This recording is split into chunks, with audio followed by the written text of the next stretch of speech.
Wirya Carita mempersembahkan karya Pung Suwarna dalam kisah Keris Kyai Setan Kober. Pada kesempatan ini, dalam episode Menggempur Panarukan. Selamat menikmati. Salam budaya.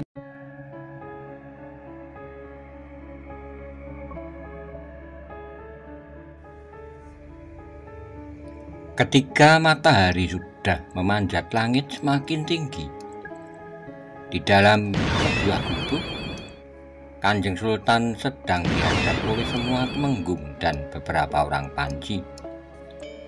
Para tumenggung semuanya yang menjadi agul-agul Kasultanan Demak, kata Kanjeng Sultan. Dawuh dalem Kanjeng Sultan, jawab beberapa orang tumenggung. Hari ini kita beristirahat sehari penuh, dan kita harapkan pasukan Panarukan belum bergerak menyerang kita hari ini. Besok pagi kita akan bergerak menyerang mereka. Aku sendiri yang akan memimpin menjadi Senopati Agung, kata Sultan Trenggono. Lalu Kanjeng Sultan pun melanjutkan. Tumenggung Gajah Birowo dan Tumenggung Suronoto tetap berada di samping Senopati Agung, dan gelar perang yang akan kita gunakan nanti adalah gelar Sapit Urang. Tumenggung Suropati, kata Kanjeng Sultan. Dawuh dalem Kanjeng Sultan, kata Tumenggung Suropati. Pandega pasukan Wiromanggolo. Mulai sekarang kau aku angkat menjadi Senopati Pengapit di Sapit Kiri. Kau memimpin pasukan yang berada di sebelah kiri, kata Sultan Trenggono. Sendika dawuh Kanjeng Sultan, jawab Tumenggung Suropati, yang merasa mendapat kehormatan menjadi seorang Senopati Pengapit. Tumenggung Gagak Anabrang, kata Kanjeng Sultan. Dawuh dalem Kanjeng Sultan, kata Tumenggung Gagak Anabrang, Pandega pasukan Wirobrojo. Mulai sekarang kau aku angkat menjadi Senopati Pengapit di Sapit kanan. Kau memimpin pasukan yang berada di sebelah kanan, kata Sultan Demak. Sendika dawuh Kanjeng Sultan, jawab Tumenggung Gagak Anabrang. Tumenggung Siung Laut, kata Kanjeng Sultan. Dawuh dalem Kanjeng Sultan, jawab Tumenggung Siung Laut. Besok prajurit Jolopati jangan tergesa-gesa menyerang dulu. Tunggu perintahku, kata Kanjeng Sultan. Sendika dawuh Kanjeng Sultan, jawab Tumenggung Siung Laut.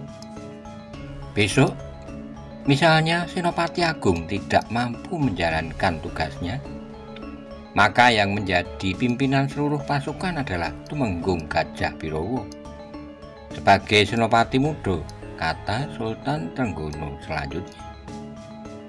Para tumenggung, kita belum tahu apakah gelar perang besok yang akan digunakan oleh pasukan Panarukan. Kemungkinan bisa saja gelar Garuda Nglayang atau Dirodo Meto. Kalau gelar yang akan dipakai pasukan Panarukan adalah Garuda Nglayang, maka Tumenggung Suropati dan Tumenggung Gagak Anabrang harus siap menghadapi Senopati Pengapit di sayap lawan. Mungkin nanti pasukan Panarukan menggunakan gelar perang yang lain. Namun apapun gelar perang yang digunakannya, gelar Sapit Urang harus siap menghadapinya, kata Kanjeng Sultan. Pasukan Jolopati akan menjadi ekor gelar Sapit Urang yang nanti akan menusuk dari samping. Di sayap kanan pasukan Panarukan, pasukan kita akan berangkat besok pagi. Para tumenggung bersama para prajurit supaya mempersiapkan diri sebaik-baiknya, kata Kanjeng Sultan. Setelah itu pembicaraan pun selesai. Kanjeng Sultan kemudian membubarkan para tumenggung, lalu mempersilahkan untuk kembali ke tempatnya semula. Para tumenggung kemudian keluar dari gubuk, tinggal Tumenggung Gajah Birowo dan Tumenggung Suronoto yang masih berada di dalam gubuk Kanjeng Sultan. Tumenggung Siung Laut kemudian menemui kedua prajurit Jolopati yang mengawalnya. Kemudian mereka bertiga naik ke dalam perahu kecil. Dan melajulah perahu itu menuju ke sebuah perahu besar yang berlabuh tak jauh dari pesisir Panarukan. Matahari telah condong ke barat. Bentar lagi akan menyentuh Cakrawala. Angin laut pun bertiup kencang menerpa wajah para prajurit yang berada tidak jauh dari pesisir Panarukan. 3 hari telah menjadi gelap, malam pun telah tiba.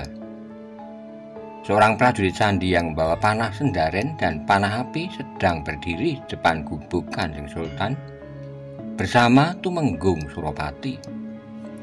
Mereka berdua akan menghadap Kanjeng Sultan untuk menyampaikan sebuah laporan tentang keadaan daerah lawan. Tumenggung Suronoto terlihat keluar dari gubuk lalu berkata kepada Tumenggung Suropati, "Silahkan masuk, Ki Tumenggung." Tumenggung Suropati bersama seorang prajurit sandi segera masuk ke gubuk Kanjeng Sultan. Kemudian keduanya duduk di lantai beralaskan sebuah tikar dari daun kelapa yang dianyam. Setelah keduanya menyembah, maka Tumenggung Suropati pun berkata, "Ini petugas sandi yang bertugas di Panarukan akan memberikan laporan, Kanjeng Sultan." "Apa yang kau lihat dan akan kau laporkan, prajurit?" tanya Kanjeng Sultan. "Sebuah pasukan sekitar 500 orang yang datang dari sebelah timur Wengker baru saja masuki kota Panarukan, Kanjeng Sultan," kata prajurit sandi itu. "Siapa pemimpinnya?" tanya Sultan Trenggono. "Ampun, Kanjeng Sultan, kami belum mengetahui siapa nama pemimpinnya. Tapi orangnya berumur kira-kira setengah baya dan bertubuh agak pendek," jawab prajurit sandi. "Tidak apa-apa, tidak banyak pengaruhnya. Di dalam pasukan Demak masih ada Tumenggung Ronopati atau Tumenggung Palangnegoro yang nanti akan menjadi lawannya," kata Kanjeng Sultan. "Tumenggung Gajah Birowo," kata Kanjeng Sultan. "Dawuh dalem, Kanjeng Sultan," kata Tumenggung Gajah Birowo. "Bagaimana perbandingan kekuatan prajurit Demak dan Panarukan setelah kedatangan 500 prajurit dari sebelah timur Wengker?" tanya Sultan Trenggono. "Menurut laporan dari prajurit sandi, jumlah prajurit Demak masih jauh lebih banyak dari pasukan gabungan Panarukan, Kanjeng Sultan. Pasukan Demak yang berada di darat masih lebih banyak 4.000 prajurit. Apalagi kalau ditambah dengan prajurit tempur laut Suropati, kita masih lebih banyak, hampir 5.000 prajurit, Kanjeng Sultan," kata Tumenggung Gajah Birowo. "Prajurit, baiklah, kali ini sudah cukup laporanmu. Kau bisa kembali ke tempatmu bertugas," tanya Sultan Trenggono. "Sendika dawuh, Kanjeng Sultan," kata prajurit sandi itu. Setelah itu Tumenggung Suropati keluar dari gubuk bersama prajurit sandi yang akan segera berangkat bertugas kembali ke Panarukan. Setelah pamit kepada Tumenggung Suropati, prajurit sandi itu segera meninggalkan perkemahan menuju ke daerah di sekitar benteng kota Panarukan. Di dalam benteng Panarukan, Tumenggung Jayorono bersama Bupati Panarukan sedang menerima kedatangan pimpinan pasukan yang baru saja tiba di Panarukan, didampingi oleh Menak Alit dan Surokalo, serta beberapa orang yang lain. "Kami agak terlambat," kata orang yang berumur setengah baya dan bertubuh agak pendek yang baru datang dari daerah sebelah timur Wengker. "Tidak apa-apa, Kebo Lajer. Kau beristirahatlah, mudah-mudahan Trenggono tidak menyerang malam ini," kata Bupati Panarukan. "Ya, Kanjeng Bupati," kata Kebo Lajer. "Dari daerah mana para prajurit ini, Kebo Lajer?" tanya Bupati Panarukan. "Dari sebelah timur Wengker, ditambah sebagian dari daerah Gelang-Gelang," jawab Kebo Lajer. "Berapa prajurit yang kau bawa di Kebo Lajer?" tanya Tumenggung Jayorono. "Lebih dari 500 prajurit, Ki Tumenggung," kata Kebo Lajer. "Bagus. Meskipun pasukan gabungan di Panarukan lebih sedikit dari prajurit Demak, tapi mudah-mudahan dalam kemampuan perorangan kita bisa unggul," kata Tumenggung Jayorono. Ya, Ki Tumenggung, kata Kebo Lajer.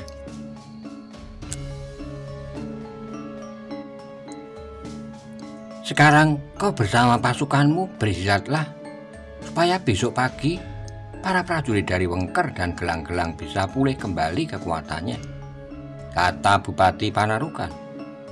Terima kasih, kata Kebo Lajer. Dan saat kemudian ia pun beristirahat di dalam sebuah ruangan yang telah disediakan untuknya. Malam telah larut. Di dalam kota Panarukan, ribuan prajurit Panarukan ditambah dari Belambangan, Wengker, dan dari daerah Gelang-Gelang telah terlelap tidur. Tapi tidak sedikit dari mereka yang belum dapat memejamkan matanya, karena mereka sadar besok pagi para prajurit akan menyabung nyawa di peperangan. Tidurlah, besok kita akan bertempur, kata seorang prajurit Gelang-Gelang pada prajurit lainnya yang berbaring di sampingnya. Ya, tapi kau juga belum tidur, kata prajurit di sebelahnya. Menjelang tengah malam semua prajurit telah terlelap. Mereka berusaha untuk bisa tidur meskipun hanya beberapa saat saja, sehingga diharapkan pada waktu terbangun esok paginya kekuatan mereka telah pulih kembali. Ketika fajar telah merekah di ufuk timur, maka semua prajurit di dalam benteng kota Panarukan telah bangun, segera membersihkan diri dan melakukan sarapan pagi, lalu mempersiapkan diri untuk terjun di pertempuran melawan pasukan dari Kesultanan Demak. Kesibukan para prajurit yang berada di dalam benteng kota Panarukan hampir sama dengan keadaan pasukan Demak yang beristirahat tidak jauh dari kota Panarukan. Setelah membersihkan dirinya, para prajurit Demak mendapatkan sarapan pagi. Nasi yang hangat. Seorang prajurit Wiromanggolo terlihat sedang sarapan bersama beberapa prajurit yang lain. Makanlah yang kenyang, nanti kita akan bertempur sehari penuh. Makanan ini akan menjadi salah satu kekuatan kita untuk menggempur di peperangan, kata seorang prajurit. Nasi ini terasa enak sekali, kata prajurit di sebelahnya. Prajurit yang berbicara pertama kali hanya menoleh, ia pun sibuk makan nasi hangat yang telah disediakan. Mudah-mudahan ini bukan nasi terakhir yang aku makan, kata prajurit lainnya. Ah, kau jangan bicara sembarangan, kata temannya. Mereka kemudian berdiam diri. Para prajurit itu masih makan dengan lahapnya. Aku berada di samping kiri bersama Ki Tumenggung Suropati, kata prajurit itu. Aku nanti berada di induk pasukan, kata temannya. Ketika sarapannya telah selesai, maka segeralah para prajurit itu mempersiapkan dirinya. Dikenakannya busana keprajuritan mereka. Senjata mereka, sebuah pedang pendek, telah disangkutkan di pinggang kirinya. Lalu secara bergelombang mereka menempatkan diri di tanah yang luas dekat pesisir, berkelompok-kelompok sesuai dengan kesatuannya. Berapa orang prajurit Wiroradjo telah memegang erat-erat landaian tombak mereka yang panjang lebih dari sedepo. Tapi di pinggangnya juga tergantung sebuah pedang pendek. Pasukan panah Wirowarastro juga telah mempersiapkan diri. Berapa prajurit sedang memeriksa busur dan belasan anak panahnya. Kita nanti berada di barisan paling depan, kata seorang prajurit Wirowarastro. Ya, tapi kita juga dilindungi oleh prajurit yang membawa perisai, kata temannya. Di barisan paling belakang puluhan pasukan berkuda Wiroturonggo Seto yang dipimpin oleh Panji Honggopati juga telah bersiap. Tapi untuk peperangan yang berlangsung hari ini, pasukan berkuda belum akan mengalami benturan langsung dengan pihak lawan. Pasukan berkuda hari ini hanya ditempatkan di barisan belakang dan mereka hanya bersiap apabila nanti Senopati Agung memerintahkan mereka untuk menyerbu ke pusat benturan pasukan. Maka mereka akan dapat menggempur lawan dengan kecepatan yang tinggi. Bendera beberapa kesatuan telah berkibar, mulai dari bendera kesatuan Wirotamtomo, Wirobrojo, Wiromanggolo, Wiroradjo, Wiroyudo, Wiraturangga Seta, Wirawarastra. Sedangkan di tengah pasukan telah berkibar bendera Gula Klapa yang berukuran besar, yang di ujungnya terdapat Pancasula Kyai Wajra, tombak berujung 5, pusaka Kasultanan Demak yang telah dijaga oleh puluhan prajurit Wiratamtama. Tidak jauh dari pesisir, 28 perahu yang telah bersiap untuk berangkat. Telah berkibar bendera Jolopati yang bergambar ikan suro yang sedang membuka mulutnya, siap menyerang lawannya. Saat itu Senopati Agung Demak Sultan Trenggono telah siap di depan gubuknya dengan memakai busana kasatriyan, dan di dekatnya berkumpul para tumenggungnya. Kita tetap seperti rencana semula, memakai gelar Sapeturang, kata Senopati Agung. Tumenggung Palangnegara dan Tumenggung Ronopati, kata Kanjeng Sultan. Dawuh dalem Kanjeng Sultan, kata kedua tumenggung itu.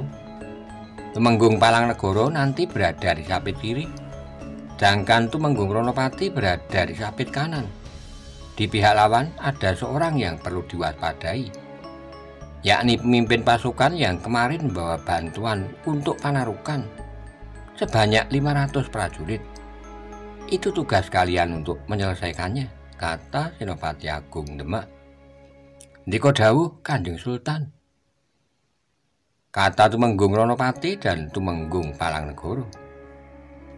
Para prajurit yang berada di pasukan induk dipimpin oleh Tumenggung Suranata, sedangkan Tumenggung Gajah Birawa telah tetap berada di sampingku, kata Kanjeng Sultan.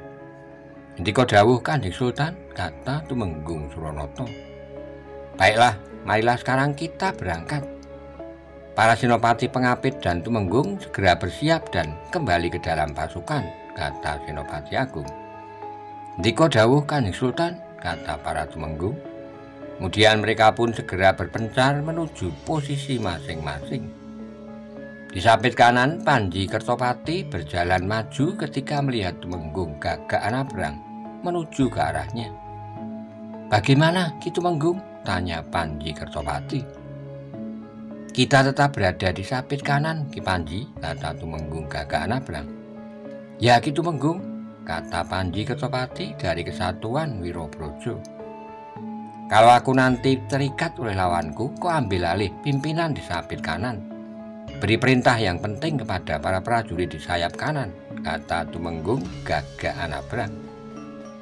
Tumenggung Ronopati juga berada di sapit kanan bersama kita. Ki Tumenggung bertugas mencari pimpinan lawan lainnya di sayap kiri pasukan Panarukan, kata Tumenggung Gagak Anabrang.